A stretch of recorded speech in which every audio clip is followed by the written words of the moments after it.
வேதத்திலிருந்து நாம் ரெண்டொரு பகுதியை வாசி கேட்போம். யாத்ரியாமத்தின் புஸ்தகம் 1 அதிகாரம் 13 வசனம் தொடங்கி 22 வசனங்கள் முடிய வாசி கேட்கலாம். வாசிக்க தெரிந்த வேத பகுதி யாத்ராகமம் 1 அதிகாரம் வசனங்கள் 13 முதல் 22 முடிய. எகிப்தியர் இஸ்ரவேல் புத்திரரை கொடுமையாய் வேலை வாங்கினார்கள். சாந்தும் செங்குலுமாகிய இவைகளை செய்யும் வேலையினாலும் வயலில் செய்யும் சகலவித வேலையினாலும் அவர்களுக்கு அவர்கள் ஜீவனையும் கசப்பாக்கினார்கள். அவர்களை கொண்டு செய்வித்த மற்ற எல்லா வேலைகளிலும் அவர்களை கொடுமையாய் நடத்தினார்கள்.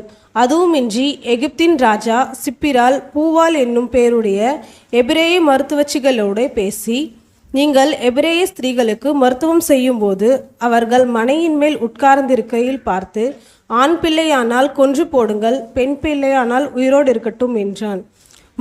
மருத்துவச்சிகளோ தேவனுக்கு பயந்ததினால் எகிப்தின் ராஜா தங்களுக்கு இட்ட கட்டளைகள் படி செய்யாமல் ஆண் பிள்ளைகளையும் உயிரோடே காப்பாற்றினார்கள். அதனால் எகிப்தின் ராஜா மருத்துவச்சிகளை அழைப்பித்து, நீங்கள் ஆண் பிள்ளைகளை உயிரோடு காப்பாற்றியிருக்க காரியம் என்ன என்று கேட்டான். அதற்கு மருத்துவச்சிகள் பார்வோனை நோக்கி, எபிரேய ஸ்திரீகள் எகிப்திய ஸ்திரீகளைப் போல் அல்ல, அவர்கள் நல்ல பலமுள்ளவர்கள். மருத்துவச்சிகள் அவர்களிடத்தில் போகும் முன்னமே அவர்கள் பிரசவித்தாகும் என்றார்கள். இதன் நிமித்தம் தேவன் மருத்துவச்சிகளுக்கு நன்மை செய்தார்.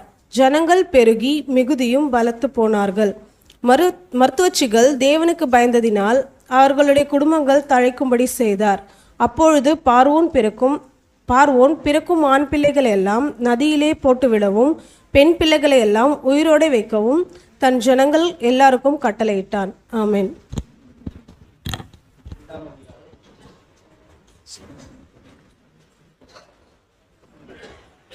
வாசிக்க தெரிந்து கொள்ளப்பட்ட வேத பகுதி யாத்ராகமம் 2 அதிகாரம் வசனம் 1 முதல் 10 முடிய. லேவியின் குடும்பத்தாரில் ஒருவன் லேவியின் குமாரத்திகளில் ஒருத்தியை விவாகம் பண்ணினான். அந்த ஸ்திரீ கர்ப்பவதியாகி ஒரு ஆண் பிள்ளையை பெற்று அது அழகுள்ளது என்று கண்டு அதை 3 மாதம் ஒளித்து வைத்தாள்.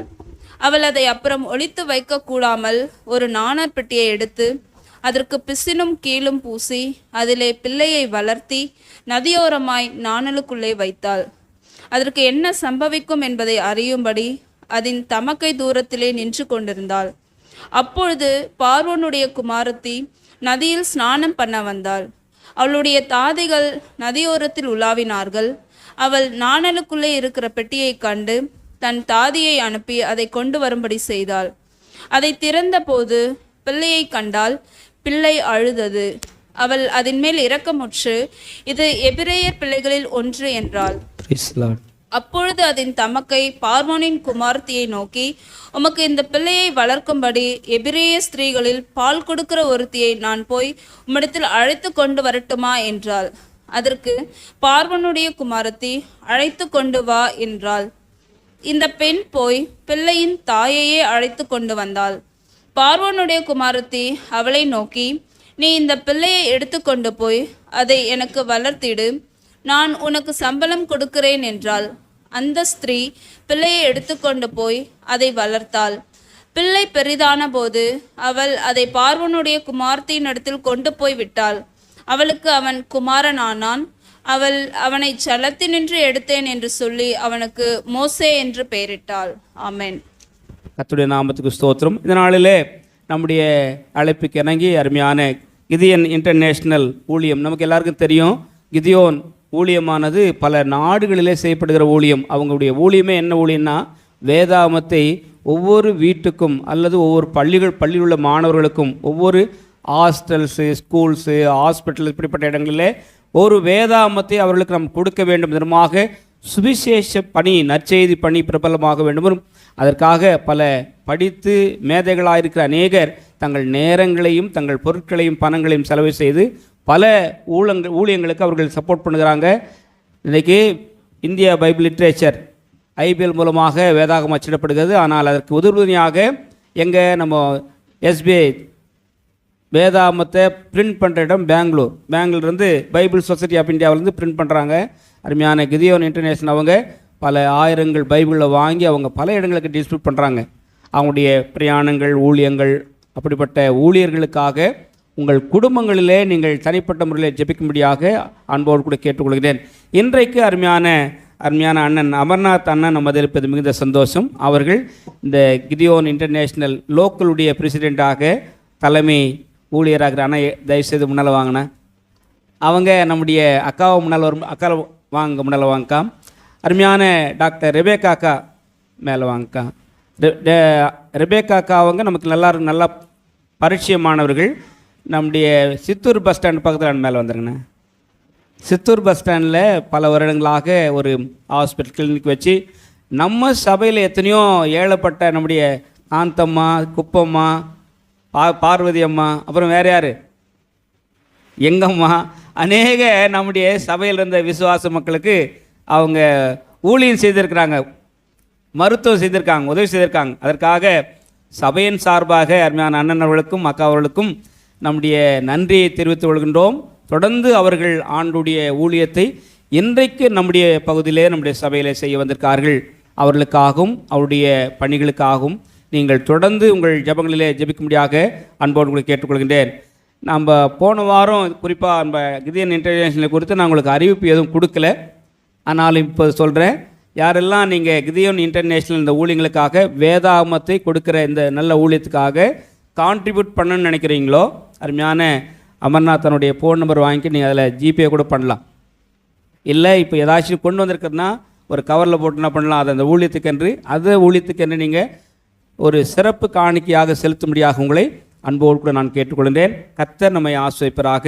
இப்பொழுது அருமையான அமர்நாத் அண்ணன் அவர்கள் நம்மதில் அவர்கள் கிதியோன் என்ன ஊழியம் செய்கிறாங்க, எப்படி ஊழியம் செய்கிறாங்க, அதை குறித்து ஒரு சின்ன ப்ரெசன்டேஷன் செய்வாங்க. அதை எடுத்து நாம் கர்த்தருடைய ஆலோசனையை டாக்டர் ரெபேக்கா அவர்கள் மூலமாக நாம் கேட்கிறோம். கண்களை மூடி ஜெபிப்போம். நல்ல பிதாவே, உம்முடைய திருவுள நாமத்துக்கு மகிமை உண்டாகட்டும். சாமி, எங்களை அழைத்த தெய்வம் உண்மை உள்ளவர். எங்கள் வாழ்நாள் பரியந்தும் எங்களை நடத்த நீர் போதுமானவர். ஆண்டவரே, நீர் செய்ய நினைத்தது தடைபடா. சாமி, உம்மை தேடுகிறவர்களை நீர் கைவிடுகிறதில்லை. உம்மை அறிந்த மக்கள் உம்மையே நம்பியிருப்பார்கள். உம்மை அறிவதற்கு சுவாமி, உமது வேதம், நீர் எழுதி தந்த வேதமே நாங்கள் உம்மை அறிவதற்கு உகந்த ஒரு பொக்கிஷமாக இருக்கிறது. ஆண்டவரே, அதை நாங்கள் நேசிக்கிற மக்களாக, படிக்கிற மக்களாக, வாசிக்கிற மக்களாக, அந்த வேதத்தின்படி ஆண்டவரே நாங்கள் பிரயாசப்படுகிற மக்களாக மாற நீர் எங்களோடு கூட பேசுவீராக. நீர் எங்களுக்கு வழிகாட்டுவீராக. எங்களை தாழ்த்துகின்றோம். உமது அடியார்களை எங்கள் மத்தியில் இன்றைக்கு கொண்டு வந்திருக்கு சபையிலே அவள் செய்கிற இந்த நல்ல ஊழியத்துக்காக நின்றோடு துதிக்கின்றோம். அவர் மூலமாக கர்த்தர் எங்களுடைய ஆத்மாவிலும் ஆன்மாவிலும் விடுபடும்படியாக சமத்தில் கொடுக்கின்றோம். உம்முடைய ஆவியானவர் எங்களிலே தங்கியிருப்பீராக. இயேசு கிறிஸ்துவின் நாமத்தில் வேண்டுகிறோம் நல்ல பிதாவே, ஆமேன். வணக்கத்தை நான் தெரிவித்துக் கொள்கிறேன். இந்த சமயத்தில் ஆண்டவருடைய வசனத்தை உங்களோடு பகிர்ந்து கொள்ள தேவன் தந்த இந்த தருணத்திற்காக நான் தேவனுக்கு நன்றி சொல்கிறேன். முக்கியமாக பாஸ்டருக்கு எனக்கு இந்த தருணத்தை கொடுத்தீங்க, அதற்காக அவருக்கும் நன்றி சொல்கிறேன். அனைவருக்கும் என்னுடைய வாழ்த்துக்கள். இன்னைக்கு நம்ம பார்க்க போகிற ஒரு காரியம் என்னன்னா, தேவனுடைய சித்தம் நிறைவேறுவதற்கு நம்மளுடைய பங்கு என்ன என்பதை பற்றி ஒரு சின்ன காரியம், ஒரு சரித்திர பூர்வமாக இதை பற்றி பேசலாம் என்று ஆண்டவர் எனக்கு உணர்த்தினால நான் அதை கொண்டு வந்திருக்கேன். அதுதான் இன்னைக்கு நம்ம வாசித்த வேத பகுதி நம்ம வாசித்தோம். யாத்ரா 1ஆம் அதிகாரம் 2ஆம் அதிகாரம் 10ஆம் வசனம், 1ஆம் அதிகாரம் 10ஆம் வசனத்திலேருந்து 2ஆம் அதிகாரம் 10ஆம் வசனம் வரைக்கும், 13லேருந்து 10 வரைக்கும் நம்ம வாசித்தோம். ஸோ இதில் நீங்கள் பார்க்கும் பொழுது எத்தனை பேர் இதில் இன்வால்வ் ஆகியிருக்காங்கன்றதை நீங்கள் கவுண்ட் பண்ணிங்களா? எத்தனை பெண்கள் இல்லாட்டி எத்தனை ஆண்கள், எவ்வளோ பேர் இந்த மோசேயுடைய பிறப்பில் வளர்ப்பில் ஈடுபட்டு இருக்காங்க நம்ம பார்க்கும்பொழுது இதை டீப்பராக நம்ம பார்த்தோம்னா நமக்கு ரொம்ப ஆச்சரியமாக இருக்கும். மோசே அவரை போல ஒரு தாழ்மையுள்ளவர் யாருமே கிடையாதுன்னு சொல்லிட்டு ஏசாமியை ஆண்டவர் அதை அறிக்கை எடுக்கிறார் இல்லையா? அப்படிப்பட்ட ஒரு பயங்கரமான ஒரு ஊழியர், ஒரு தனி மனுஷனாக எத்தனை லட்சம் மக்களை அவங்க வழி நடத்தினாங்க என்பது எல்லாருக்கும் தெரியும். ஸோ நம்ம இந்த 1ஆம் அதிகாரத்தில் நம்ம பார்த்த ஒரு சிறு பகுதியை நம்ம இந்த நேரத்தில் யோசிக்கலாம். அதாவது எகிப்து மக்கள் வந்து ரொம்ப பலுகி பெருகுகிறார்கள்ன்றத பார்த்து இந்த எகிப்துல இருக்கிறவங்க என்ன செய்யறாங்க, ரொம்ப பொறாமப்படுறாங்க. அதாவது இந்த ஜனங்க இவ்வளோ கூர்ந்து அவங்க இவ்வளோ வேகமா பலுகி பெருகிறாங்களே, இவங்க ஒருவேளை நம்ம பகைவரோட சேர்ந்துக்கிட்டு நம்மளை வந்து அவங்க என்ன பண்ணலாம், நம்ம அவங்களோட சேர்ந்துக்கிட்டு நம்ம கூட சண்டை போடலாம் அப்படின்ற ஒரு பயம் அவங்களுக்கு எப்பவுமே இருக்கு. ஏன்னா இந்த எபிரேயர்கள் வந்து அவங்க ஞானம் உள்ளவர்கள், நல்ல பலசாலிகள், எதையும் தாங்கக்கூடிய டாலரன்ஸ் அவங்களுக்கு ரொம்ப அதிகம் உண்டு. ஆண்டவருடைய பிள்ளைகள் இல்லையா அவங்க எல்லாம். ஸோ அவங்களுக்கு இப்படிப்பட்ட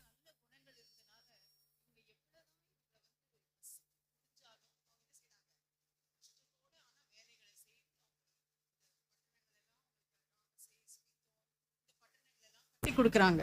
ஸோ இப்படிப்பட்ட ஒரு சூழ்நிலையில என்ன நடக்குதுன்னா, இந்த பார்வோன் என்ன செய்யறாரு, ரொம்ப பார்வோன் வந்து ஒரு பிசாசுக்கு ஈக்குவலாக தான் பைபிளில் நம்ம பார்க்குறோம். அநேக இடங்கள்ல குழந்தைகளை கொல்லுவதில் அவன் ரொம்ப வல்லவன் என்று நம்ம பார்க்குறோம். இதுதான் ஃபர்ஸ்ட் ஹிஸ்ட்ரி. இதில் பார்க்கும் பொழுது அவன் என்ன செய்யறான், இந்த எபிரேய மருத்துவச்சிகள்லாம் யாரும் வந்து எஜிப்சியன்ஸ் இல்லை, எகிப்தில் உள்ளவங்க கிடையாது, எபிரேயர்னு போட்டிருக்கான், ஆண்டவருடைய பிள்ளைகள். ஸோ அவங்க தான் வந்து மருத்துவச்சிகளா மெடிக்கல் படித்து அங்கே இருக்கிறாங்க. அந்த குழந்தை பேறுகாலத்தை பார்க்கக்கூடிய நர்சஸ் அப்படி இருக்கும் பொழுது அவங்க கிட்ட வந்து ராஜா என்ன சொல்றாரு, இங்கே பாருங்க, இந்த எபிரேய பிள்ளைங்களாம் மக்கள் வந்து ப்ரெக்னெண்ட்டாக வரும்போது, குழந்தை பிறக்கிறதுக்கு வரும்போது நீங்கள் ஒரு காரியம் செய்யணும். பையனாக இருந்தால் கொண்டு போட்டுருங்க, பெண்ணாக இருந்தால் விட்டுடுங்க. ஆனால் நம்ம ஊரில் அது வேற விஷயம், அது அப்படியே மாற்றி போட்டது இல்லையா. பெண்களாக இருந்தால் கொண்டு போடுங்கன்னு சொல்லக்கூடிய ஒரு நிலைமையில நம்ம ஊரில் இருக்கோம். ஆனால் இங்கே வந்து பையன்களை நீங்கள் உயிரோட விட வேண்டாம் அப்படின்னு சொல்கிறாரு. ஆனால் மருத்துவச்சிங்க வந்து தேவனுக்கு பயந்தவர்களாக இருந்தனால அவங்க என்ன செய்கிறாங்க, அப்படி செய்யலை, எல்லாருமே உயிரோட விட்டாங்க. ஸோ இதை கேள்விப்பட்ட இந்த பார்வோன் வந்து ஏன் இப்படி பண்ணுறீங்க நீங்கள், நான் தான் சொன்னனே அப்படின்னு சொல்லும் போது அவங்க சொல்கிறாங்க, இவ்வளோ தைரியமாக சொல்கிறாங்க பாருங்க,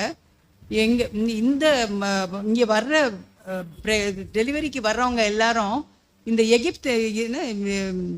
எகிப்து ஜனங்க மாதிரி கிடையாது, எகிப்து ஜனங்க மாதிரி சோதாங்க கிடையாது, இவங்கெல்லாம் வந்து நல்ல ஸ்ட்ராங் பீப்புள், நாங்கள் இங்கே வர்றதுக்கு முன்னாலே அவங்களுக்கு டெலிவரி ஆகிடுதுன்னு சொல்கிறாங்க. ஸோ இவங்க இப்படி வந்து எவ்வளோ தைரியமாக சொல்லியிருக்கணும் இல்லையா. அப்போது மருத்துவச்சிகள் வந்து தேவனுக்கு பயந்து தொட்டு அவங்க இப்படி நடந்தனால ஆண்டவர் என்ன செய்கிறார், அவருடைய குடும்பங்களை தழைக்கும்படி செய்கிறார். ஸோ இப்படி வந்து இப்படி அவங்க தப்பிக்க வச்ச ஒரு குழந்தை தான் யாரு, மோசே. இப்படி வந்து கொல்லுங்கன்னு சொல்லி. ஆனால் அந்த 22ஆம் வசனம் பாருங்க, எவ்வளோ ஒரு பயங்கரமான வசனம். அப்பொழுது பார்வோன் பிறக்கும் ஆண் பிள்ளைகளை எல்லாம் நதியிலே போட்டு விடவும் பெண் பிள்ளைகளை எல்லாம் உயிரோடு வைக்கவும் தன் ஜனங்கள் எல்லாருக்கும் கட்டளையிட்டான். இது எவ்வளோ ஒரு கொடுமையான காரியம். அக்கம் பக்கத்து வீட்டில் இருக்கவங்க எல்லாம் பார்த்துட்டே இருப்பாங்க, நம்ம எபிரேய வீட்டில் இந்த அம்மாவுக்கு வந்து ப்ரெக்னென்ட்டு பார்க்கலாம், அதுக்கு என்ன குழந்தை பிறக்குதுன்னு சொல்லிட்டு, ஆண் குழந்தையா இருந்தால் நம்ம தூக்கின்னு போய் நதியில் போட்டுடலாம், ஏன்னா பார்வோனே இந்த நமக்கு பெர்மிஷன் கொடுத்துருக்கிறாரு என்று அவங்கெல்லாம் காத்துக்கிட்டு கூட இருந்திருப்பாங்க. ஸோ இப்படி இருக்கிற ஒரு சூழ்நிலையில் தான் லேவியின் குடும்பத்தாரில் ஒருவன் லேவியின் குமாரத்தியில் ஒருத்தியை விவாகம் பண்ணினான் இல்லையா. இதில் வந்து அம்ரான் தான் மோசேவுடைய அப்பா. அப்புறம் ஜெக்கோபாத் என்பது மோசேவுடைய அம்மா. இவங்க வந்து 2 பேரும் கல்யாணம் பண்ணி இருக்காங்க. 2வது அதிகாரத்தில் பார்க்குறோம். அப்போது இந்த எபிரேய மருத்துவச்சிகள் முதலாவதாக, அதாவது நம்ம ஒரு என்ன சொல்கிறது, ரேஸில் வந்து நம்ம ரிலே ரேஸ்ன்னு சொல்கிறோம் இல்லையா. ஒருத்தர் வந்து ஒரு பர்டிகுலர் தூரம் ஓடி போயிட்டு அந்த பேட்டனை என்ன செய்வாங்க, அந்த பேப்பரை இன்னொருத்தர் கொடுப்பாங்க, அடுத்தவங்க அதை வாங்கிட்டு ஓடுவாங்க. ஸோ ஃபஸ்ட்டு ஓடினவங்க யார், இப்போ மருத்துவச்சிகள்கிட்டேருந்து இந்த மோசே தப்பிச்சு பிறந்திருக்கார் இப்போ, சரியா. மருத்துவச்சிகள் மூலமாக அவர் வந்து டெத்திலிருந்து தப்பி பிறந்திருக்கிறார். அடுத்ததாக ரேஸில் யாருன்றதை பார்க்கலாம். ஒரு ஸ்திரீ கர்ப்பவதியாகி ஒரு ஆண் பிள்ளையை பெற்று அது அழகுள்ளது என்று கண்டு அதை 3 மாதம் ஒளித்து வைத்தார். ஸோ மோசேவுடைய அம்மா வந்து அந்த குழந்தை அழகாக இருக்கே, இதை வந்து நம்ம கொல்லக்கூடாது அப்படின்னு சொல்லிட்டு என்ன செய்றாங்க, ஒழிக்கிறாங்க. எவ்வளோ தைரியம் இருக்கணும் அவங்களுக்கு. பக்கத்து வீட்டில் யாராவது பார்த்தாங்கன்னா கொண்டு போய் பிடுங்கி கொண்டு போய் என்ன செய்வாங்க, நதியில போட்டுடுவாங்க. கண்ணு முன்னால அந்த குழந்தைய பிடுங்கிட்டு போய் நதியில போடும்போது எப்படி இருக்கும் ஒரு தாய்க்கு? ஸோ அப்படிப்பட்ட ஒரு சூழ்நிலையில அவங்க ஒரு தைரியம் வருது அவங்களுக்கு.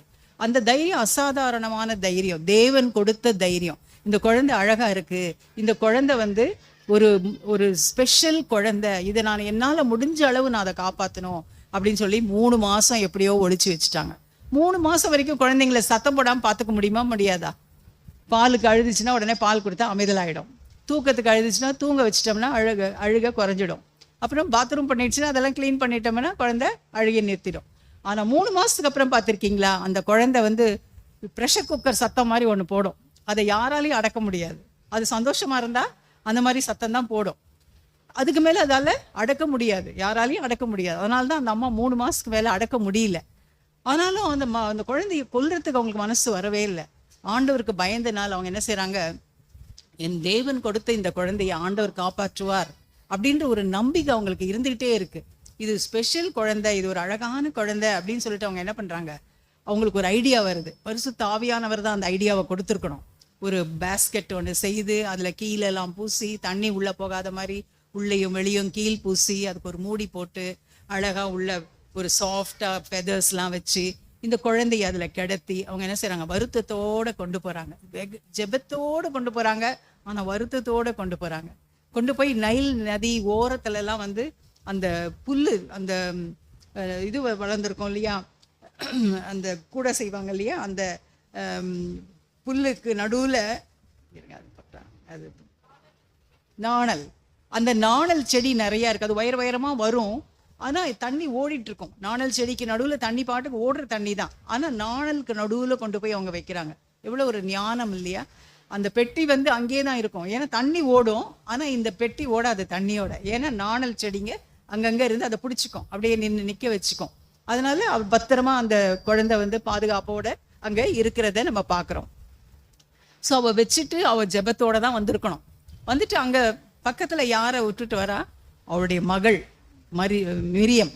மிரியம்மை வந்து துணைக்கு, நீ பாரு அந்த குழந்தைக்கு என்ன நடக்குது, யார் எடுத்துகிட்டு போகிறா என்னன்றதை நீ கொஞ்சம் பார்த்துட்டு வந்து நீ எனக்கு சொல்லுமா, நான் வீட்டில் போய் நான் ஜெபம் பண்ணுறேன்னு சொல்லிட்டு ஒருவேளை அந்த அம்மா ஒரு ஃபாஸ்டிங் ப்ரேயர் வீட்டில் போய் அழுது ஜெபம் பண்ணிட்டு இருந்திருப்பாங்க. அப்போ மிரியம் தூரத்துலேருந்து ஒளிஞ்சு பார்த்துட்ருக்கா, அந்த டப்பாக்கு என்ன ஆக போகுது, என் தம்பிக்கு என்ன ஆக போகுதுன்னு சொல்லி பார்த்துட்ருக்கா. ஸோ இந்த சமயம் பார்த்து பார்வோனுடைய மகள் வந்து குளிக்கிறதுக்கு வராங்க. தன்னுடைய ஃப்ரெண்ட்ஸோட தாதிமாரோட வராங்க. அப்போ அவள் குளிச்சுட்டு இருக்கும்போது அந்த தாதிமாரெலாம் அந்த ஓரத்தில் கரை ஓரத்தில் நின்று அவங்களுக்கு பாதுகாப்பாக நின்றுட்டு இருக்கும்போது இந்த ராணியுடைய கண்ணில் வந்து இந்த பெட்டி படுது. அப்போ உடனே அந்த பெட்டி போய் எடுத்துட்டு வா அப்படின்னு சொல்லும் போது அந்த தாதி ஒத்தி போய் அந்த தண்ணியில் மெதுவாக பத்திரமா போய் அந்த பெட்டியை பத்திரமா 2 கையில் எடுத்துட்டு வந்து அந்த பிரின்சஸ்ட காமிக்கிறான். பார்வோனுடைய குமாரத்துக்கிட்ட கொண்டு போய் காமிக்கிறான். அப்போ வேற யாரெல்லாம் இன்வால்வ் ஆகியிருக்காங்க, மோசேவுடைய அம்மா பத்திரமா கொண்டு போய் அங்கே வச்சது. ஸோ பாதுகாப்புக்கு அவங்க செய்ய வேண்டிய காரியங்களை அவங்க செய்திருக்காங்க. இப்போ பார்வோனுடைய குமாரத்தி அந்த நேரத்தில் குளிக்க வந்தது தேவனுடைய செயல். It is never an accident இல்லையா? தேவன் அது வந்து ஒரு ஆக்சிடென்ட்டே கிடையாது. மோசேவை பாதுகாக்க வேண்டியது கடவுளுடைய வேலை. ஆகையினால அவர் வந்து பார்வோன் குமாரத்தையை கொண்டு வந்திருக்கிறார் அங்கே. அப்போ பார்வோன் குமாரத்தி தாதிக்கு சொன்னோடனே தாதி என்ன பண்ணுறாங்க, அந்த பேபியை அந்த பாக்ஸை கொண்டு போய் பாஸ்கெட்டை கொண்டு போய் கொடுக்குறாங்க. அப்போ அதை திறந்த உடனே அந்த பேபி அழுகுனோடனே அவளுக்கு ஒரு இரக்கம் வருது. ஐயோ சின்ன குழந்தை அழுகுதே அப்படின்னு சொல்லிட்டு அவங்களுக்கு ஒரு இரக்கத்தோடு என்ன பண்ணுறாங்க, அந்த பேபியை இதை எப்படியாவது நம்ம வளர்க்கணும் அப்படின்றாங்க. உடனே அவங்க என்ன யோசிக்கிறாங்கன்னா, இது எபிரேய குழந்தைன்றாங்க. ஏன் சொல்லுங்க பார்க்கலாம், எப்படி அவங்களுக்கு தெரியும் அது எபிரேய குழந்தைன்னு? எப்படி தெரியும்? ஆற்றுல போடுற குழந்தையெல்லாம் எபிரேய குழந்தைங்க தான் இல்லை, இவங்க குழந்தைங்களாம் கிடையாது. ஆகையினால அவங்க தெரிஞ்சுக்கிட்டாங்க. அதனால எபிரேய குழந்தையா இருந்தாலும் அவங்க என்ன செய்கிறாங்க, அது மேலே இரக்கம். ஆண்டவர் வந்து அவங்களுக்கு இரக்கத்தை கொடுத்து மனுஷர் தயவை கட்டளையிட்டு இருக்கிறார் அந்த மோசேவை காப்பாற்றுறதுக்கு. அப்போது மோசேவை அந்த குழந்தைய அவங்க என்ன செய்கிறாங்க, எடுத்துகிட்டு போய் இது வளர்க்குறதுக்காக பிளான் பண்ணி அவங்க என்ன செய்கிறாங்க, வெளியே வரும்பொழுது மிரியம் பாருங்க எவ்வளோ ஒரு ஸ்மார்ட் கேர்ள், ஓடி அவளுக்கு ஒரு 10 வயசு 12 வயசு இருந்திருக்கலாம். அவள் ஓடி வந்து உங்களுக்கு இந்த குழந்தைய வளர்க்குறதுக்கு நான் ஒரு ஆள் கொண்டு வரட்டா, பால் கொடுக்கறதுக்கு ஒரு தாய் கொண்டு வரட்டா அப்படின்னு எவ்வளோ ஸ்மார்ட்டாக அவ்வளோ ஒரு தைரியமாக வந்து கேட்டிருக்கா. அப்போ உடனே ஆமா நீ கூட்டிட்டு வா அப்படின்னு சொன்ன உடனே அவங்க அம்மாவையே கூட்டிட்டு வரா. இது எவ்வளவு ஆச்சரியம் பார்த்தீங்களா? அவங்க அம்மா வந்து இவளுக்கு தன்னுடைய குழந்தைக்கு பால் கொடுக்கறதுக்கு ஆண்டவர் சம்பளம் அரேஞ்ச் பண்றாரு. சம்பளம் கொடுக்குறேன்னு சொல்லிட்டு சம்பளம் அரேஞ்ச் பண்ணிட்டாரு. இப்போ நல்லா அவள் சாப்பிட்டு திடமா நல்ல பால் அவளுக்கு அந்த குழந்தைக்கு கொடுக்க முடியும். ஸோ ஹிஸ்ட்ரியில் என்ன சொல்றாங்கன்னா, ஒரு 7 இல்லாட்டி 8 வயசு வரைக்கும் அந்த மோசே வந்து தன்னுடைய மதரோட அம்மாவோட இருந்திருப்பாங்க. ஏன்னா அவன் பெரியவன் ஆகும்போது, இந்த வசனத்துல பார்க்கும்போது, பிள்ளை பெரிதான போது அவள் அதை பார்வோனுடைய குமாரத்தினிடத்தில் கொண்டு போய் விட்டாள். அவளுக்கு அவன் குமாரன் ஆனான். அவள் அவனை ஜலத்தினின்று எடுத்தேன் என்று சொல்லி அவனுக்கு மோசே என்று பெயரிட்டாள்னு போட்டிருக்கு. அதாவது அந்த வயசு வரைக்கும் அவ கூட இருந்து எல்லா எபிரேய தத்துவங்களையும் வேதத்தையும் ஆண்டவரை பற்றியும் எபிரேய குறித்த காரியங்கள் எல்லாவற்றையும் மோசேயுடைய அம்மா மோசேக்கு கற்றுக் கொடுத்திருக்கிறாங்க. ஸோ தன்னுடைய நிலைமை என்ன, அதாவது எகிப்தை பத்தி அவளுக்கு தெரிஞ்சுக்க போறான். ஆனா எகிப்துக்கு போறதுக்கு முன்னால இவ வந்து தன்னுடைய எபிரேய ஹிஸ்டரி ஃபுல்லா அந்த குழந்தைக்கு நல்லா சொல்லி, நான் ஒரு எபிரேயன், எபிரேய தேவன் வேற, இதனுடைய பைபிள் வந்து நம்ம படிச்சு ஆகணும், அதன்படி நடக்கணும், எல்லாம் வந்து அவ கற்றுக் கொடுத்து விட்டு என்ன செய்யறா, கொண்டு போய் பார்வோன் குமாரத்தியிட கொண்டு போய் கொடுத்துடுறா. அப்போ பார்வோன் குமாரத்தி அந்த பார்வோனுடைய அரண்மனையில என்ன செய்யறா, இந்த குழந்தைக்கு மோசேன் தண்ணியிலேருந்து எடுத்தேன் அதனால இவனுக்கு மோசே என்று அவ பெயர் வச்சு அந்த குழந்தைய அங்க வளர்க்குறா. அந்த அரண்மனையில இருந்தா கட்டளையே பிறப்பிக்கப்பட்டது. என்ன கட்டளை? எல்லா எபிரேய குழந்தைங்களும் சாகணும், மேல் சைல்டு ஆம்பளை பிள்ளைங்க எல்லாரும் என்ன செய்யணும், சாகணும்னு கட்டளை பிறந்த இடமே அந்த அரண்மனை தான். ஆனா ஆண்டவர் என்ன செய்தாரு, அந்த எபிரேய ஆண் பிள்ளைய கொண்டு போய் அதே அரண்மனையில எல்லா கலைகளும் அதாவது எகிப்துல என்னென்னலாம் இருக்கோ எல்லா காரியங்களையும் கற்றுக் கொடுக்கிறார். அவங்களுடைய ஹிஸ்டரி, அவங்களுடைய கலாச்சாரம், அவங்களுடைய எல்லா காரியத்தையும் அவங்களுக்கு சொல்லி கொடுத்து அவனை வந்து ஒரு நல்ல வாக்கிலும் செயலிலும் வல்லவனாக அந்த அம்மா வந்து என்ன செய்றாங்க, அந்த அம்மாவை அவனை வந்து ட்ரெயின் பண்ணி கொண்டு வராங்க. ஸோ நம்ம வந்து இதுல பார்க்கும்போது ஃபர்ஸ்ட் வந்து இந்த எபிரேய மருத்துவச்சிகள் வந்து அந்த ஓட்டப்பந்தயத்துல முதல் கொண்டு போய் பாதுகாப்புக்கு ஹெல்ப் பண்றாங்க இல்லையா. அடுத்தது மோசேயுடைய அம்மா பாதுகாவலோடு அந்த தண்ணியில கொண்டு போய் அவளை வைக்கிறாங்க. ஸோ மோசேயுடைய அம்மா வந்து இதுல ஒரு பங்கு இருக்கு, மோசேவை பாதுகாத்ததுல பெரிய பங்கு அவங்க அம்மாக்கும் இருக்கு. அடுத்தது அந்த மிரியம் ஓடி வந்து நான் ஒரு பால் கொடுக்கிற தாயை கொண்டு வரட்டுமா அப்படின்னு சொல்லி கேட்கலையா. ஸோ அவளுடைய பங்கு இருக்கு. அவளும் வந்து மோசேயுடைய பாதுகாவலுக்கு ஒரு உத்தரவாதத்தை அந்த இடத்துல செய்திருக்கிறா. அடுத்தது பார்வோனுடைய குமாரத்தி, அவள் வந்து அந்த குழந்தைய வளர்க்கணும்னு ஆசை ஆண்டவர் இருதயத்துல கட்டளையிட்டு அந்த நேரத்துல அங்க கொண்டு வந்து அவளை வந்து அந்த குழந்தைய எடுத்து வளர்க்கறதுக்கு ஆண்டவர் அவளுடைய இருதயத்துல ஒரு பெரிய ஆசையை உண்டு பண்ணி கொடுத்தார். ஸோ அவளுடைய பங்கு பெரிய பங்கு இருக்கு. அந்த தாதிமாருடைய பங்கும் இருக்கு. அவங்க தான் ஓடி போய் என்ன செய்யறாங்க, அந்த டப்பாவை பத்திரமா எடுத்துட்டு வந்து கொடுக்குறாங்க. அவங்க ஒருவேளை தண்ணியில போட்டுட்டு இருந்தா அது ஓடிட்டு இருக்கும், அந்த பாக்ஸு தண்ணியோட போயிட்டு இருக்கும். ஆனா அவங்களும் பத்திரமா கொண்டு வந்து கொடுக்குறாங்க. இத்தனை பேருடைய பங்கு இந்த மோசேயுடைய வளர்ச்சியில இருக்கு. நம்ம இந்த 2ஆம் அதிகாரம் நம்ம முழுசா பார்த்தோம்னா, மோசே வந்து அதாவது கர்ப்பத்துல உண்டாவதுக்கு முன்னால ஆரம்பிச்சு அவனுக்கு கல்யாணம் ஆகி அவனுக்கு குழந்தை பிறக்கிற வரைக்கும் இந்த 2nd சாப்டர்ல ஃபுல்லா ஒரு ஹிஸ்டரி வருது. ஒரு சின்ன சாப்டர் தான், 25 வசனங்கள் தான். ஆனா அதுல ஃபுல்லா மோசேயுடைய வளர்ப்பு முழுதுமாக அதுல வந்து இதுல பார்க்கும்பொழுது நம்ம தேவனுடைய திட்டம் வந்து எந்த மனித அதிகாரத்தினாலும் தடைப்பட்டு போகாது என்பதை நம்ம தெரிஞ்சுக்கிறோமா இல்லையா? நம்ம நிச்சயமா தெரிஞ்சுக்கிறோம். யாராலையும் தடைப்பட முடியாது. ஆண்டவர் ஒரு திட்டத்தை வைத்திருந்தாருன்னா அவருடைய சித்தம் அவருடைய திட்டத்தின்படி நிச்சயமாக நிறைவேறும். எனிமீஸ் மூலமாக கூட, பிசாசை கூட ஆண்டவர் சில நேரத்துல யூஸ் பண்ணுவார், பிசாசின் மக்களை கூட சில நேரத்துல யூஸ் பண்ணுவார். அந்த திட்டம் நிறைவேறுவதற்கு ஒரு இடத்துல ஒரு எதிர்ப்பை உண்டு பண்ணுவது கூட ஆண்டவருடைய திட்டத்துல ஒரு பங்காதான் அது நிச்சயமாக இருக்கும். ஆனா இது தடைப்படாம இது நிறைவேறுவதற்கு நம்ம தேவையா இருக்கும். எப்படி தேவையா இருக்கும்னா, நமக்கு வந்து கீழ்ப்படிதலுள்ள ஆவி நமக்கு வேணும், ஒரு உணர்வுள்ள ஆவி வேணும். உணர்வுள்ள கீழ்ப்படிதலுள்ள தேவ பிள்ளைகளின் ஒரு கோஆப்ரேஷன் ஆண்டவருக்கு தேவையாக இருக்குது. அப்படி இருக்கும் பொழுது நிச்சயமாக என்ன செய்யும், ஆண்டவருடைய திட்டம் நிச்சயமாக நிறைவேறும். அதனால் நம்ம இப்போ வந்து நார்த் இந்தியாவிலலாம் இவ்வளோ எதிர்ப்புகள் வருது. பாஸ்டர்ஸ் எல்லாம் எடுத்து ஒரு கேஸ் கூட இல்லாமையே அவங்க என்ன பண்ணாங்க, எதனா ஒரு ஃபால்ஸ் கேஸ் போட்டு அவங்கள கொண்டு போய் சிறைச்சாலையில் போட்டுறாங்க. இவ்வளோ சபைகளை இடிக்கிறாங்க, இவ்வளோ நம்ம கேள்விப்படுறோம். ஆனால் நம்ம வந்து ஜெபிக்கணும், அவங்களுக்காக ஜெபிக்கணும். அவங்க வந்து விசுவாசத்தை விட்டு விலகக்கூடாதுன்னு சொல்லி நம்ம அவங்களுக்கு ஜெபிக்கணும். அது மாத்திரம் இல்லாமல் ஆண்டவர் அப்படிப்பட்ட காரியங்களை மாற்றி போடணும்னு சொல்லி நம்ம நிச்சயமாக ஒவ்வொரு நாளும் ஜெபிக்கிறோம். எனக்கு ரொம்ப சந்தோஷமாக இருந்தது இன்னைக்கு வந்து இன்டர்செசரி ப்ரேயரில் அந்த பாயிண்ட்ஸ் எல்லாம் நீங்கள் சொல்லி பாஸ்டர் சொல்லும் போது நீங்கள் வந்து முன்னால் வந்து ஜெபிச்சது ரொம்ப சந்தோஷமாக இருந்தது. ஆகையினால அதற்காக நம்ம வந்து ஜெபிக்கணும்.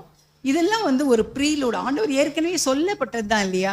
என் நிமித்தம் நீங்கள் எல்லாராலையும் பகைக்கப்படுவீர்கள் என்று சொல்கிறார். அது நிறைவேறுது, அவ்வளோதான். நம்ம சந்தோஷப்படணும், ஆண்டவர் சொன்னதெல்லாம் நிறைவேறுது.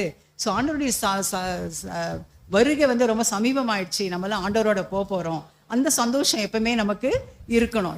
இதை குறித்து நம்ம கவலைப்பட்டுட்டு வேதனைப்பட்டுட்டு பயப்பட்டுட்டு நம்ம வந்து ஆண்டவரை பற்றி மற்றவங்களுக்கு சொல்லாமல் மறைச்சி வச்சுக்கிறது, இது மாத்திரம் நம்ம செய்யவே கூடாது. ஆண்டவருடைய சித்தம் நிறைவேறும் வரைக்கும் யாரும் நம்மளை ஒன்றும் பண்ண முடியாது. வசனம் போய் ஒவ்வொரு பர்சனையும் போய் சேரும் வரைக்கும் தேவன் வர முடியாது. எல்லாருக்கும் வசனம் வந்து போய் அறிவிக்கப்படணும், அதுக்கப்புறம் தான் முடிவு வரும்னு ஆண்டவர் சொல்லியிருக்கார். ஸோ இதை நம்ம நினச்சிக்கிட்டு நம்ம என்ன செய்யணும், தைரியமாக நம்மளால் முடிந்தது. ஆண்டவர் நம்மக்கிட்ட என்ன எதிர்பார்க்குறாரு, நீங்கள் வெளிச்சமாக இருங்க, நீங்கள் உப்பாக இருங்கன்னு தான் சொல்கிறாரு. நீங்கள் ஃபுல் டைம் ஜாபில் நீங்கள் இருந்து நீங்கள் மேடை பிரசங்கம் பண்ணி அநேகரை நீங்கள் ஆண்டவருக்குள்ளே கொண்டு வரணும்னு ஆண்டவர் சொல்ல. உங்கள் எல்லாரையும் ஒவ்வொரு இடத்துல வச்சுருக்கிறாரு. சிஎம்சியில் வச்சுருக்கிறாரு, கவர்மெண்ட் ஆஃபீஸில் வச்சுருக்கிறாரு, கவர்மெண்ட் ஹாஸ்பிட்டலில் வச்சுருக்கிறாரு, இன்னும் எத்தனையோ இடத்துல நீங்கள் வேலை செய்கிறீங்க. எதுக்காக வச்சுருக்காங்க, அங்கெல்லாம் போய் நீங்கள் ஒரு லைட்டாக இருக்கணும், அவ்வளோதான். நீங்கள் ஏசாமிக்கு ஒரு லைட், அவ்வளோதான். அந்த லைட்டாக இருந்தீங்கன்னா போதும். ஏசாமிக்கு வெளிச்சமாக, அதாவது உங்களுடைய ஃபெய்த்தை வந்து உங்களுடைய விசுவாசத்தை காம்ப்ரமைஸ் பண்ணாமல் கலப்படம் பண்ணாமல் ஏசு கிறிஸ்துவ தான் விசுவாசிப்பேன், அவர் சொன்னதை தான் செய்வேன் அப்படின்னு நீங்கள் அந்த இடத்துல இருங்க. உங்களுக்கு நிச்சயமாக நல்ல பெயர் இருக்கும். ஆனால் அதை வெளியே சொல்ல மாட்டாங்க, மனசுக்குள்ளே நினச்சிக்குவாங்க, சார் ஷீ ஸோ டிஃப்ரெண்ட், இவ்வளோ நல்லா ஒழுங்காக உண்மையும் உத்தமமாக இருக்காங்க, டைமுக்கு வராங்க, வீணடிக்கிறதுல நேரத்தை, காஃபி டைம்னு வீணடிக்கிறதுல எல்லா வேலையும் செய்கிறாங்க, பர்ஃபெக்டாக செய்கிறாங்க அப்படின்னு மனசுக்குள்ளே அவங்க நிச்சயமாக உங்களை அப்ரிஷியேட் பண்ணுவாங்க. ஆனால் அதை வெளியே சொல்ல மாட்டாங்க. ஆனால் நீங்கள் கவலைப்படாதீங்க, ஆண்டவர் அதெல்லாம் டிக் பண்ணி வச்சுக்குவார். ஞாபக புஸ்தகத்தில் அதெல்லாம் எழுதப்பட்டிருக்கும், உங்களுடைய எல்லா காரியமும் எழுதப்பட்டிருக்கும். நீங்கள் சந்தோஷமாக இருங்க. ஜனங்க உங்களை புகழணும்னு சொல்லிட்டு நீங்கள் எதிர்பார்க்கவே பார்க்காதீங்க. அப்போ உங்களுக்கு வந்து முதல் இந்த உலகத்தில் ஏற்பட்ட எழுப்புதல் எப்போன்னு தெரியுமா? ஃபர்ஸ்ட் இந்த உலகத்தில் ஏற்பட்ட ஒரு பெரிய எழுப்புதல், லட்சக்கணக்கான மக்கள் உடனடியாக பிசாசின் பிடியிலிருந்து ஆண்டவருடைய பிடிக்குள்ள வந்தது. மோசே அவர்களை வழி நடத்தும் போது தான், ஈஜிப்ட்லேருந்து எகிப்திலிருந்து ஜனங்களை விடுதலை பண்ணி கூட்டிகிட்டு போகிறாங்கல்ல, அதுதான் முதல் எழுப்புதல். கம்ப்ளீட்டாக பிசாசு பிடியிலிருந்து, எகிப்துன்னு போதே பிசாசு தான், அந்த பிடியிலிருந்து அவங்க வெளியே வந்து தான் முதல் எழுப்புதல். ரெண்டாவது எழுப்புதல் அப்போஸ்தலர்கள் நடவடிக்கைகளில் பார்க்குறோம் இல்லையா, 5000 பேர் 3000 பேர் அப்படி ரட்சிக்கப்படுறாங்க. அது ரெண்டாவது எழுப்புதல். மூணாவது எழுப்புதலுக்கு நம்ம காத்து கொண்டு இருக்கோம், நடந்துக்கிட்டு தான் இருக்குது. இப்போவும் அங்கங்கே பாக்கெட் ஏரியாஸில் நடந்துக்கிட்டு இருக்கு. பெரிய அளவில் எழுப்புதல் ஏற்படுவதற்காக தான் நம்ம வந்து ஜெபிச்சுட்டு இருக்கோம், நம்ம காத்து கொண்டுட்டு இருக்கோம். அப்புறம் இது மாதிரி நடைபெறணும் அப்படின்னு இது நடைபெற என்னவெல்லாம் அவசியமாக இருந்தது என்பதை நாம் இப்போ நம்ம சிந்திச்சோம் இல்லையா. உண்மையான சரித்திரம்னா நம்ம பைபிளில் தான் சரித்திரம் இருக்கும். இதெல்லாம் நடந்த சம்பவங்கள், இதெல்லாம் வந்து கட்டுக்கதைகள் கிடையாது. நடந்த சம்பவத்தை தான் நம்ம இப்போ வேதத்துலேருந்து வாசித்தோம், அதுலேருந்து தான் பார்த்தோம். இப்போ மோசேவுடைய இந்த சம்பவம் இதுலேயும் இருக்குது. நமக்கு வந்து எபிரேயர் 11ஆம் அதிகாரம் 23, 26 நீங்கள் வீட்டில் போய் வாசித்துக்கோங்க. அதே மாதிரி அப்போஸ்தலர் 7:22 இந்த வசனங்களை நோட் பண்ணிட்டீங்கன்னா நீங்கள் வீட்டில் போய் இன்னைக்கு வாசித்தீங்கன்னா முழு சம்பவமும் உங்களுக்கு அருமையாக நல்லா தெரிய வரும். மோசே சகல எகிப்திய சாஸ்திரங்களிலும் கற்பிக்கப்பட்டான், வாக்கிலும் செய்கையிலும் வல்லவனானான் என்று ஸ்தேவான் சொல்றார். அவர் சாகரத்துக்கு முன்னால அந்த ஹிஸ்டரி சொல்லும் போது இந்த வார்த்தைகள் அவர் வாயில வந்தது. எபிரேயர் 11, 23, 26 பார்க்கும்போது அவனை அழகுள்ள பிள்ளை என்று 3 மாதம் ஒளித்து வைத்தார்கள். ராஜாவின் கட்டளைக்கு பயப்படவில்லை. மோசே பெரியவனான போது பார்வோனின் குமாரத்தியின் மகன் என்பதை வெறுத்தான். பாருங்க, எல்லா ட்ரைனிங்கும் எடுத்து கூட அவனுக்கு என்ன பிடிப்பு இல்லை. அந்த எகிப்துடைய காரியத்து மேலே எது மேலேயும் அவனுக்கு மனசு இல்லவே இல்லை. நிலையற்ற பாவ சந்தோஷத்தை அனுபவிப்பதை பார்க்கிலும் தேவ ஜனத்தோடு அனுபவிப்பதை தெரிந்து கொண்டான் என்று அந்த வசனங்கள்ல பார்க்கிறோம். இனி வரும் பலன் மீது நோக்கமாய் எகிப்திலுள்ள பொக்கிஷங்களை பார்க்கிலும் கிறிஸ்துவின் நிமித்தம் வரும் நிந்தையே பாக்கியம் என்று எண்ணினான். அதனால்தான் அவன் அவ்வளோ ட்ரைனிங், அவ்வளோ வல்லவனா ஆன பிறகு கூட அவனுடைய மனம் எங்கே இல்லை, பார்வோனுடைய அரண்மனை மேலேயோ இல்லை பார்வோனுடைய குமாரத்தின் மகன் என்பதின் மேலேயோ அந்த பொக்கிஷங்கள் மேலேயோ அவனுடைய எஜுகேஷன் மேலேயோ அவள் கொஞ்சம் கூட இல்லவே இல்லை. அவனுடைய எண்ணம் எல்லாம் தேவனுடைய சித்தத்தை செய்யணும், இந்த ஜனங்களை எல்லாரையும் நம்ம இங்கிருந்து வழி நடத்தணும் என்பது மாத்திரம்தான். ஆகையினால இன்று நம்ம கற்றுக்கொண்ட காரியம் என்னன்னா, இந்த சம்பவத்தின் மூலம் ஒவ்வொருத்தரையும் ஆண்டவர் ஒரு மருத்துவச்சியாகவோ அவங்க செய்த டியூட்டியை செய்ய உண்மையும் உத்தமமா தேவனுக்கு பயந்து நீங்க வேலை செய்யற இடத்துல நீங்க இருக்க வேண்டியவர்களா இருக்கணும். அப்பதான் நீங்க லைட்டா இருப்பீங்க. சரி, அந்த பயம், ஆண்டவருடைய பயம், உங்க பாஸ் மேல பயம் தேவையில்லை. நீங்க தேவனுக்கு பயந்தீங்கன்னா பாஸ்க்கு பயப்பட வேண்டிய அவசியமே இல்லை. நீங்க நல்லா தான் உங்க டியூட்டியை செய்வீங்க. அடுத்ததாக இந்த அம்மா, அதாவது மோசேயுடைய அம்மா எவ்வளவு பாதுகாப்பா அந்த குழந்தைய கொண்டு போய் பத்திரமா அது பாதுகாக்கப்படணுன்ற ஒரே விசுவாசத்துல கொண்டு போய் அந்த குழந்தைய அந்த நதியின் ஓரத்துல விட்டாங்க. ஸோ அவங்க எடுக்க வேண்டிய முயற்சி எடுத்தாங்க. அப்புறம் மிரியம், அவ எடுக்க வேண்டிய முயற்சி, ஓடி தைரியமா நான் பால் கொடுக்கிற ஒரு அம்மாவை கூட்டிட்டு கொடுக்குறேன் அப்படின்னு சொல்லி அவங்க அம்மாவையே கூட்டிட்டு விடுறா. அப்புறம் பார்வோன் குமாரத்தி அந்த இடத்துல அது பாதுகாப்பா அந்த குழந்தையை கொண்டு போய் அரண்மனையில வச்சு பார்க்கறத பார்க்குறோம். ஒவ்வொருத்தரும் அவங்கவுங்க டியூட்டியை கொஞ்சம் நேரம் தான் செய்திருக்காங்க இல்லையா. நமக்கும் இப்போ டீச்சர்ஸாக இருக்கிறவங்களுக்கு கொஞ்ச நாள் தான் அந்த பிள்ளை உங்ககிட்ட இருக்கும் இல்லையா. இப்போ நீங்கள் 4th ஸ்டாண்டர்ட் டீச்சர்னா நீங்கள் 4th ஸ்டாண்டர்ட் முடிக்கிற வரைக்கும் தான் நீங்கள் அந்த பிள்ளைகளுக்கு உத்தரவாதம். அதுக்குள்ளே நீங்கள் யாரையாவது ஆண்டவருடைய அன்பை அந்த பிள்ளைகளுக்கு ஊட்டினீங்கன்னா அதில் ஒரு குழந்தை என்ன செய்யும், ஆண்டவருடைய அன்பு அறிந்த பிள்ளையா வெளியே அது அநேகர் ஆண்டவருக்குள்ளாக கொண்டு வரும்படியான ஒரு சூழ்நிலையை அது பெற்றுக்கொள்ளும். ஸோ அந்த வேலையை செய்யறதுக்கு தான் ஆண்டவர் என்ன செய்திருக்காரு, உங்களை 4th ஸ்டாண்டர்ட் டீச்சராக அங்கே வச்சிருக்கிறார்.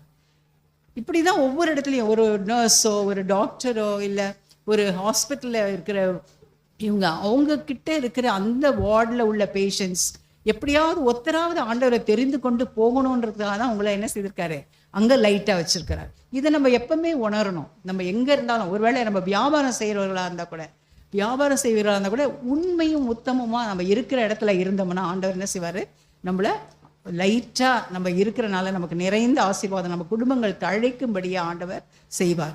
இதற்காக தான் நான் சொன்னேன், நான் ஆண்டவருடைய தேவனுடைய சித்தம் நிறைவேற நம்முடைய பங்கு என்னன்னா, நாம் இருக்கிற இடத்துல ஆண்டவருக்கு பயந்தவர்களாக ஜீவிக்கணும், வெளிச்சத்தோடு ஜீவிக்கணும், அவர்களுக்கு உப்பு சாரமேற்றப்பட்ட உப்பா நம்ம என்ன செய்யணும், ஜீவிக்கணும். அப்படி இருக்கும் பொழுது தான் நம்ம என்ன செய்ய முடியும், ஆண்டவருடைய சித்தத்தை ஆண்டவர் என்ன எதிர்ப்புகள் இந்த உலகத்தில் இருந்தாலும், நம்மளுடைய பிரைம் மினிஸ்டர், நம்மளுடைய சீஃப் மினிஸ்டர், நம்முடைய எந்த மினிஸ்டரும் எதிர்ப்போடு தான் இருந்தாங்க. கிறிஸ்டியன்ஸ் எல்லாம் கொல்லணும்னு இருந்தால் கூட என்ன ஆகும், ஆண்டவருடைய சித்தத்தை நிறைவேற வரைக்கும் யாரையும் அவங்க கொல்ல முடியாது, பயமுறுத்திட்டு தான் இருப்பாங்க.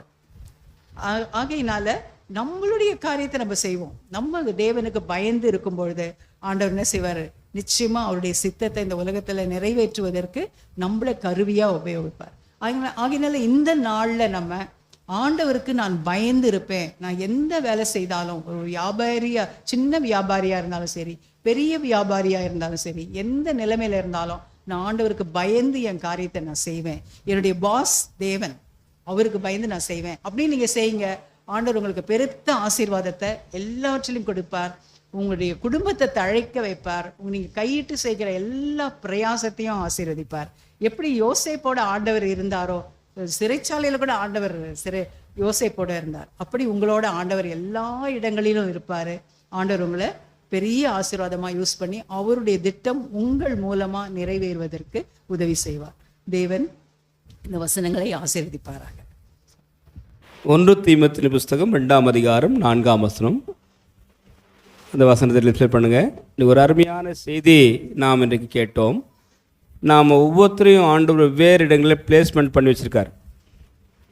டீச்சர்ஸாக, நர்சஸாக, டெக்னீஷியனாக, ப்ரொஃபஷனல்ஸாக நம்ம வச்சுருக்கார். அருமையான டாக்டர் அவங்க சொன்னாங்க, நாங்கள் இருக்கிற பணியில், இருக்கிற வேலையில் நாம் இயேசுக்கு சாட்சியாக வாழ முடியும். எத்தனை பேர் நம்புறீங்க? நான் பெரிய பிரசங்கராக தான் வரணும், இல்லை ஆராதனை வீரனாக வரணும், ஜெப வீரனாக வரணும், இதெல்லாம் தேவ சித்தம் இல்லை. ஆண்டவரை செய்வார். ஆனால் ஆண்டவர் நம்ம கொடுத்துற பொறுப்பு என்ன பண்ணி, தேவ சித்தம் நிறைவேற எனையும் ஒப்படைக்கிறே, தேவ சத்தம் பலமாக என்னுள்ளம் தோனிக்குதே. எல்லாரும் எழுந்திருக்கலாமா? இந்த வசனத்தை எல்லாரும் சேர்ந்து வாசிக்கலாம். நம்முடைய வாழ்க்கையில் தேவ சித்தம் நிறைவேறணும். எல்லாரும் சேர்ந்து பைபிள் இருக்கு, எல்லாரும் பைபிள் எடுங்க, பைபிள்லேருந்து வாசிக்கலாம். பைபிள் இல்லைன்னு சொன்னால் நீங்கள் என்ன பண்ணுங்கள், ஜஸ்ட் டேக் எ லுக். நமக்கு பெரிய எழுத்தாக போடுறாங்க பாருங்கள், எல்லா மனுஷரும் ரட்சிக்கப்படவும் அறிவை அடையவும் அவர் சித்தமுள்ளவராக இருக்கிறார். யார் அவர்? எல்லா மனுஷரும். இது தெலுங்குக்காரங்க, தமிழ்காரங்க, மலையாளங்காரங்க இல்லை, எல்லா மனிதர்களும் ரட்சிக்கப்படவும் சத்தியத்தை அறிகிற அறிவை அடையவும் தேவன் சித்தமுள்ளவராக இருக்கிறார். அதுக்காகத்தான் ஆண்டவர் நம்மை சிருஷ்டித்திருக்கிறார். ஹூ இஸ் அவர் பாஸ் அப்படின்னு கேட்டால் யாரும் சொல்லுவீங்க? எங்கள் பாஸ் எங்கள் வீட்டுக்காரர் தாங்க, எங்கள் பாஸ் எங்கள் வீட்டுக்காரி தாங்க எங்கள் பாஸு. நம்ம பாஸ் யார் தான் சொல்கிறோம்? சொல்லுங்கள். ஹல்லேலூயா, ஹல்லேலூயா. நம்ம பாஸ் எப்பவுமே ஆண்டவராக தான் இருக்கணுமே தவிர வேறு யாரும் இருக்கக்கூடாது. அவர் நம்முடைய தலைவராக இருப்பார்னு சொன்னார். அவருடைய தலைமைத்துவத்தின் கீழாக நாம் செயல்படுவோம் என்று சொன்னால், நாம் வாழ்கின்ற இடங்களிலே, பணி செய்கிற இடங்களிலே, நாம் இருக்கிற இடங்களிலே ஆண்டவருக்கு மகிமையாய் வாழ முடியும். எத்தனை பேர் நம்புறீங்க? ஹல்லேலூயா. இன்றைக்கு அதற்காகத்தான் தேவன் நம்மை கொண்டு வந்திருக்கின்றார். அருமையான அமர்நாத் அண்ணன், அருமையான அக்கா ரெபேக்கா அக்கா அவர்களுக்கு நம்முடைய திருச்சபையின் சார்பாக நாங்கள் நன்றியை தெரிவித்துக் கொள்கின்றோம். இந்த கிதியன் இன்டர்நேஷ்னல் ஊழியங்களுக்கு நீங்கள் உதவி செய்யக்கூடியவர்கள் முன் வருவீர்கள் சொன்னால், அண்ணன் முன்னால் நிற்பாங்க, அண்ணன் நீங்கள் ஃப்ரண்ட்டில் போய் நிற்பங்க. நீங்கள் அந்த சமயத்தில் நீங்கள் உங்களால் இயன்ற காணிக்கையோ அல்லது ஜிபேயோ நீங்கள் பண்ணும்படியாக உங்களை நாங்கள் இயேசுவின் நாமத்தில் அன்போடு கேட்டுக்கொள்கின்றேன். விருது ஜெபமாக நம்முடைய அண்ணன் அமர்நாத் அண்ணன் உங்களை ஜெபிக்கும்படியாக நான் அன்போடு கேட்டுக்கொள்கின்றேன்.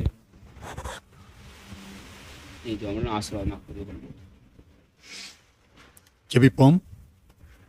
எங்களை அதிகமாக நேசிக்கின்ற நல்ல கர்த்தாவே, இந்த அருமையான நல்ல நாளுக்காக நீர் எங்களுக்காக உண்டாக்கின இந்த மனமகிழ்ச்சியின் நாளுக்காகவும் ஓய்வு நாளுக்காக துதிக்கிறோம், போற்றுகிறோம், வணங்குகிறோம். அப்பா ராஜா, எங்கள் மத்தியில் நீ பிரசன்னமாக இருக்கிறீர். முஸ்தோத்திரம் ராஜா. நாங்கள் கேட்ட பேசின காரணம் எல்லாவற்றையும் நீ கேட்டுக்கொண்டு இருக்கிறீர். உங்களுக்கு நன்றி செலுத்துகின்றோம். வந்திருக்க ஒவ்வொருத்தான் நீர் ஆசீர்வதியும் அப்பா. அந்த குடும்பங்களை ஆசீர்வதியும் கத்தாவே. ஆம் ராஜா, இப்போ நாங்கள் கேட்ட வண்ணமாக ஒவ்வொருவரும் கத்தாவே இந்த உலகத்திலே ரட்சிக்கப்பட வேண்டும். அதான் நம்முடைய சித்தம் ராஜா. ஆகவே ராஜா, நாங்கள் செய்கின்ற ஊழியங்களிலே கத்தாவே நாங்கள் உமக்கு நல்ல ஒரு வெளிச்சமாக இருக்கிறவை தாரும் கத்தாவே. இங்கே இருக்கிற பாஸ்டுக்கா நன்றி அப்பா. ஸ்தோத்திரம். ஆரையும் ஆசிர்மித்தாவே, குடும்பத்தை ஆசிர்மித்தாவே. தேவரீர் தொடர்ந்து கத்தாவே இந்த சபையின் ஊழியங்கள் கத்தாவே எல்லாவற்றையும் கத்தா நீர் கூட இருந்து கத்தாவே நீர் கரம் பிடித்து அவளை வழிநடத்தும் அப்பா. அவளை தேவையை சந்தித்தலும் கத்தாவே. தேவரீர் வந்திருக்க ஒரு கத்தான் ஆசிரியத்தை வழிநடத்தும் அப்பா. துதி கனம் மகிமாலம் செலுத்துகின்றோம் மீட்பர் கிறிஸ்து இயேசுவின் நல்ல பிதாவே. ஆமேன். என் ஆத்துமாவே கர்த்தரை ஸ்தோத்ரி, முழு உள்ளமே பரிசுத்த நாமத்தை ஸ்தோத்ரி. என் ஆத்துமாவே கர்த்தரை ஸ்தோத்ரி, கர்த்தர் செய்த சகல உபகாரங்களை மறவாதே. ஆமேன். நம்முடைய ஆண்டவராகிய இயேசு கிறிஸ்துவின் கிருபையும் பிதாவாகிய இதனுடைய அன்பும் பரிசுத்த ஆவியானுடைய ஐக்கியமும் சமாதானமும் நாம் அனைவரோடும், விசேஷமாக கிதியன் இன்டர்நேஷ்னல் ஊழியர்களில் பங்குள்ளது அருமைய ஊழியர்களோடும், அருமையான இன்றைக்கு கர்த்தருடைய வார்த்தை பகிர்ந்துண்ட அருமையான அக்கா ரெபேக்கா அக்கா அவர்களோடும், அவருடைய பணிகளோடும் இன்றும் என்றும் சதா காலம் நிலைத்திருப்பதாக. ஆமேன். அவர் வரும் நாளேனில் என்னை கரமசைத்து அன்பாய் கூப்பிட்டு சேர்த்து கொள்வா. அவர் வரும் நாளினில் என்னை கரமசைத்து அன்பாய் கூப்பிட்டு சேர்த்து கொள்வார். அவர் சமூகமதில் அங்கே அவருடனே ஆடி பாடி இழ்ந்திடுவே. அவர் சமூகமதில் அங்கே அவருடனே ஆடி பாடி மகிழ்ந்திடுவே. ஆனந்தமே பரமானந்தமே இது மாபெரும் பாக்கியமே. இந்த பாதளத்தின் சொந்தக்காரரவர் எந்தன் உள்ளத்தில் சொந்தமானா. இந்த பாதளத்தின் சொந்தக்காரரவர் எந்தன் உள்ளத்தில் சொந்தமானார். அல்லேலூயா. கையை தூக்கி கொஞ்சம் சத்தமா சொல்லுங்க. இன்னும் சத்தம் வரல. அல்லேலூயா. பக்கத்தில் பார்த்து சொல்லுங்க, மாரநாதா, இயேசு வருகிறார். நாம் ஆயத்தமாகவும் பிறரை ஆயத்தப்படுத்தும். கர்த்தர் நம்மோடு கூட இருப்பாராக. மறுபடியும் கூட அருமையான அண்ணன் அக்கா அவர்களுக்கு நன்றியை தெரிவித்துக் கொள்கின்றோம். இந்த ஊழியத்துக்கு தாங்கக்கூடியவர்கள் தயவு செய்து நீங்கள் மனமுவந்து உங்கள் பொருளாதார உதவியை கை நீட்டும்படியாக அன்பாக இயேசுவின் நாமத்தில் கேட்டுக்கொள்கிறேன். God bless you.